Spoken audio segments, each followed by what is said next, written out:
Después el positivo resulta del bypass operation ng Buwalan con el conocido drug pusher si Arnold Toledo del Huebes de noche. Dos mga seguiditos bypass operation ya también ella conducí el Divisoria Police Station junto con el personal del Capitán Jerry Perez al mismo Nagiwan Bus Terminal donde del viernes de noche. Sila pwede aresta con si Expedito Salazar, 33 el edad y residente mismo de Putik.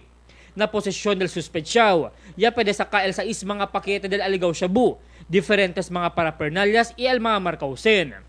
Del Sabado también, otro operasyon también ella conduce el semejante operativa na semejante mismo lugar ng Giwan y sila pwede aresta con si Cleoper Capistrano de Zone 4 Zambud.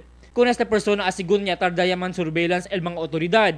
Na entrevista con el Kapitan Jerry Perez na Dateline Teleradyo and then antes lang aga Elia Abla que el continua sila con el operasyon hasta na Costa Oeste. Mucho asigun mga bata el takedaya implicao aron na droga prohibido. Por eso mas temprano debe sila con esto salva por medio de kuhi con el mga drug pushers. El mga mencionado suspetsyaw que asigun niya pwede sila aresta esperanzao el lleva na korte este dia y enfrenta el caso que ya viola sila. Albert Luna, Dateline Zamboanga.